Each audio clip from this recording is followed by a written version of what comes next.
గన్నవరం మాజీ ఎమ్మెల్యే వల్లభనేని వంశీకి ప్రాణహాని ఉందా? వల్లభనేని వంశీ మీద ఆంధ్రప్రదేశ్ పోలీసులు థర్డ్ డిగ్రీ ప్రయోగించారా అంటే కానే కాదని కొంతమంది, అవును అని మరికొంతమంది సమాధానం ఇస్తున్నటువంటి నేపథ్యంలో అసలు నిజంగా వల్లభనేని వంశీ మీద ఆంధ్రప్రదేశ్ పోలీసులు థర్డ్ డిగ్రీ ప్రయోగించారా, ఆయనకి ప్రాణహాని ఉందా లేదా అనేది మనం పూర్తి స్థాయిలో విశ్లేషణ చేసుకుందాం. ప్రస్తుతం మనతో పాటున్నారు ప్రముఖ రాజకీయ విశ్లేషకులు, ప్రముఖ సీనియర్ జర్నలిస్ట్ సిఎస్ రావు గారు. సార్తో మాట్లాడదాం. సార్ నమస్తే. సార్ నమస్తే. గన్నవరం మాజీ ఎమ్మెల్యే వల్లభనేని వంశీని నిన్న ఆంధ్రప్రదేశ్ పోలీసులు అరెస్ట్ చేశారు. కోర్టు 14 రోజులు ఆయనకి రిమాండ్ విధించింది. అయితే వల్లభనేని వంశీకి ప్రాణహాని ఉందని పోలీసులు ఆయన మీద థర్డ్ డిగ్రీ ప్రయోగించారనేటువంటి వార్తలు సోషల్ మీడియాలో చక్కర్లు కొడుతూ ఉంది. ఏంటి ఆ వార్తలు అసలు వాస్తవం ఉందంటారా? ఇప్పుడు వల్లభనేని వంశీ సంబంధించినటువంటి అరెస్టు, ఆ తర్వాత పోలీసులు వ్యవహరించినటువంటి తీరు, వీటిని కనుక మనం క్లోజ్ అబ్జర్వ్ చేస్తే ఒక్క దృశ్యం చాలు అతని మీద పోలీసులు నిజంగా చేసుకునే అవకాశం ఉందా లేదా అనేది. కోర్టు ఆవరణలోకి సహజంగా అనుచరులను అనుమతిస్తారా? సహజంగా అనుమతించరు. అవును.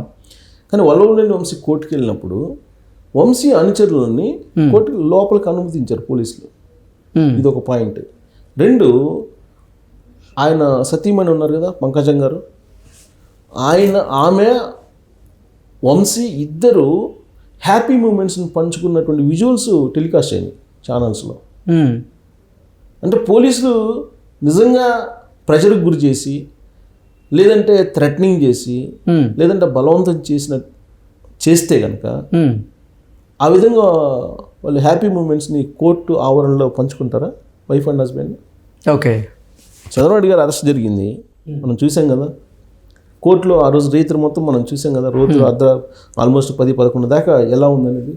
చంద్రబాబు గారు ఎలా ఉన్నారు, చంద్రబాబు గారితో వచ్చినటువంటి వాళ్ళు ఎలా ఉన్నారు, ఆ రోజు ఎంత టెన్షన్గా వెయిట్ చేశారు, ఎంత దిగాలుగా ఉన్నారు, ఎంత టెన్షన్గా, ఎంత ఉత్కంఠమైనటువంటి వాతావరణం అక్కడ కనిపించింది. దానికి ఈ వల్లభనేని వంశీ అరెస్టుకు సంబంధించి జరిగినటువంటి ఈ దృశ్యాలకి కంపేర్ చేస్తే ఇదేదో కొత్తల్లుడు తీసుకెళ్ళినట్టు కనిపించినాయి ఆ దృశ్యాలు.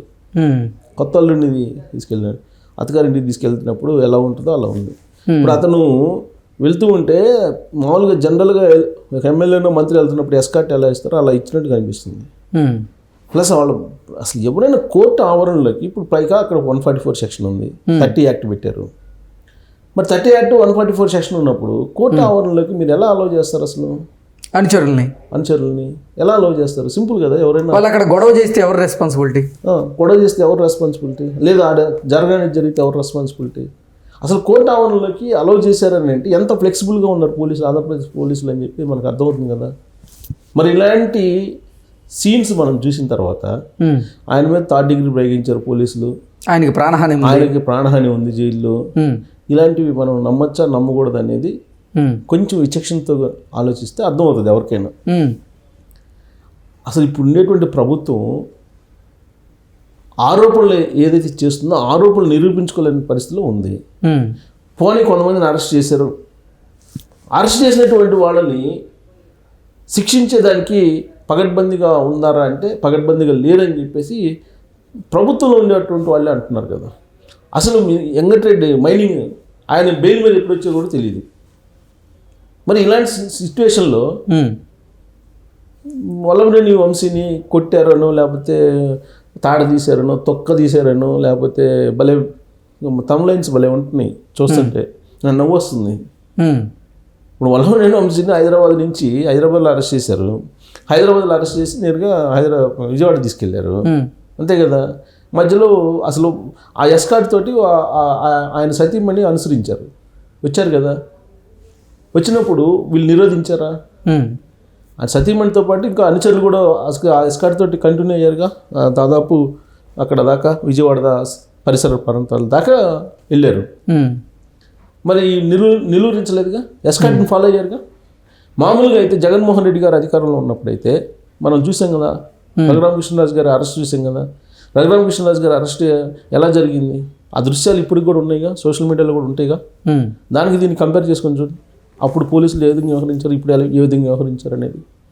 చంద్రబాబు నాయుడు గారే చెప్తున్నారు కదా, చట్టం తన పని తాను చేసుకుపోతుంది, ఏది జరిగినా చట్ట ప్రకారమే జరుగుతుంది, చట్టానికి భిన్నంగా ఏది జరగదు, సొంత క్యాడర్ కోరుకున్నంత మాత్రాన చట్టాన్ని ధిక్కరించి ఏమీ చెయ్యం మేము అని ఆయనే డైరెక్ట్గా చెప్తున్నారు కదా. ఇక చట్టాన్ని ధిక్కరించి అధికార యంత్రాంగం ఎందుకు చేస్తుంది అసలు? మామూలుగానే అధికార యంత్రాంగం ఎప్పుడు కూడా ఏ గవర్నమెంట్ ఉంటే ఆ గవర్నమెంట్ వైపు ఉంటారు సహజంగా.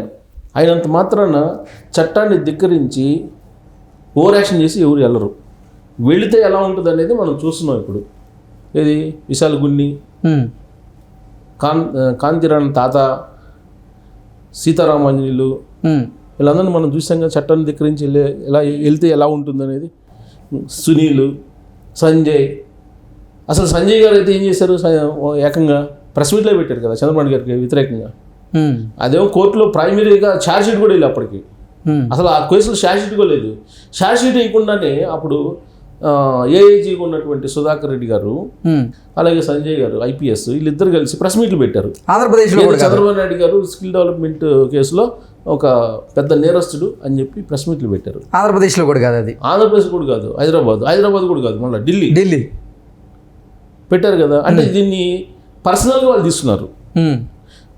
తాము ఆఫీసర్స్ని, ప్రభుత్వం నియమించినటువంటి సర్వెంట్స్ని, ప్రజలకు సేవ చేయడానికి మనం ఉన్నాం అనేటువంటి సోయిని మర్చిపోయి ఆ రోజున చట్టాన్ని ధిక్కరించి రాజ్యాంగాన్ని కాదని వ్యవహరించారు. కానీ ఇవాళ ఆ పరిస్థితి ఉందా? ఆ పరిస్థితి ఉంటే కోర్టు ఆవరణలో భార్యాభర్తలు ఇద్దరు హానీమూన్కి వచ్చినట్టు మాట్లాడుకుంటారా? ఆ దృశ్యాలు నేను చూశాను టీవీల్లో. ఆ సిచ్యువేషన్లో నిజంగా ఆ పరిస్థితి ఉంటే పోలీసుల నుంచి అసలు వాళ్ళిద్దరు హ్యాపీగా మాట్లాడుకుంటారా? మాట్లాడుకునే పరిస్థితి ఉంటుంది అసలు?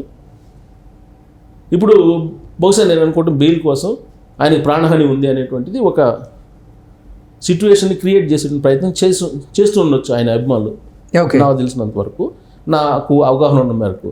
అంతే తప్ప ఆయన్ని హత్య చేయాలనేటువంటి ఆలోచన ఎవరికి వస్తుంది అసలు? పోనీ ఆయన ఏదైనా చేస్తే వచ్చే లాభం ఏంటి పార్టీకి, తెలుగుదేశం పార్టీకి, లేదండి ఇప్పుడు ప్రభుత్వానికి? ఆయన ఏమన్నా స్టేట్ లీడరా? పోనీ ఆయన ఏమైనా కృష్ణా జిల్లా లీడరా? కాదు కదా.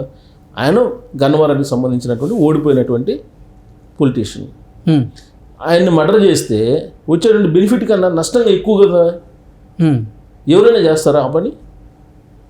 చంపేటువంటి ప్రయత్నం ఎవరైనా చేస్తారా? ఎందుకు చేస్తారు? ఇప్పుడు ఒక పని చేసేటప్పుడు, ఏదైనా చేసేటప్పుడు మంచి చెడు చూస్తారు కదా. ఇప్పుడు నిజంగా ఇప్పుడు ప్రచారం జరుగుతున్న ప్రకారం ఆయన ఏదైనా చేస్తే నష్టం ఎక్కువ జరుగుతుందా, లాభం జరుగుతుందా? ఇప్పుడున్న ప్రభుత్వానికి నష్టం ఎక్కువ జరిగింది కదా. కాబట్టి ఆయన పనికి ఆయన వదిలిపెడతారు అంతే. చట్టం ప్రకారం తన పని చేసుకుపోతుంది. పోలీసులు కూడా అదే చేస్తున్నారు. ఇప్పుడు కమ్మగా వాళ్ళ అలౌ చేశారు, వాళ్ళ సతీమణిని అలౌ చేశారు.